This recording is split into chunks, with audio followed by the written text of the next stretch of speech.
আরব দেশের জনপ্রিয় খাবার শর্মা। এই শর্মা কিভাবে বানানো হয়? গরু, ছাগল বা ভেড়ার মাংসকে প্রথমে স্লাইস করে কেটে নেওয়া হয়। সেই কেটে নেওয়া মাংসগুলিকে বিভিন্ন মশলা মেখে প্রায় ঘন্টাখানিক রেখে দেওয়া হয়। সেই স্লাইস করা মাংসগুলি একটি রডের ভিতরে ঢুকানো হয় এবং রডের একবারে মাথা পর্যন্ত মাংসগুলোকে স্তূপ করা হয়।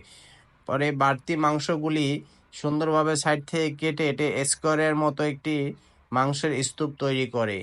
এদিকে লম্বা একটি চুলা তৈরি করা হয়, যে চুলাটির ভিতরে কয়েকটি স্টেপ আছে। প্রত্যেকটি স্টেপে দুটি করে কাঠের লাকড়ি দেওয়া হয় এবং আগুন জ্বালিয়ে দেওয়া হয় এবং সেখানে দরজা বন্ধ করে কয়লার মতো তৈরি করা হয়।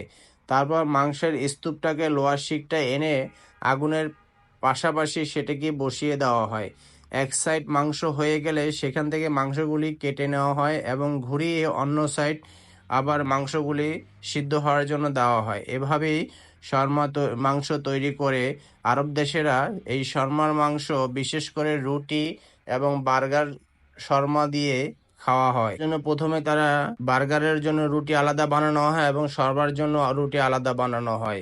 প্রথমে বার্গারের রুটি বানানোর জন্য প্রথমে একটি ব্লেন্ডারের ভিতরে পানি, টক দই, চিনি, লবণ এবং চিজ সবকিছু মিক্স করে এবং আটা ময়দা দিয়ে একটি খামির সুন্দরভাবে মিক্স করে খামির তৈরি করে সেটাকে গোল গোল করে তন্দুর চুলার ভিতরে সেই বার্গার রুটিগুলি দেওয়া হয়। প্রধানত তারা বার্গারের রুটিগুলো এই তন্দুরের চুলায় বানানো হয়। শর্মার জন্য যে রুটিগুলি বানানো হয় সেই তন্দুর রুটিগুলো এই তন্দুর চুলার ভিতরে দেওয়ালে উত্তপ্ত দেওয়ালের সাথে আটকে দেওয়া হয়। তারপরে সেই রুটিগুলি হয়ে গেলে নামিয়ে সে শর্মার মাংস দিয়ে বার্গার বানানো হয় এবং শর্মা বানানো হয়। যদিও শর্মাটা তুরস্কের জনপ্রিয় খাদ্য ছিল, সেটা এখন এই আরব দেশেরও জনপ্রিয় খাদ্য হয়ে গেছে।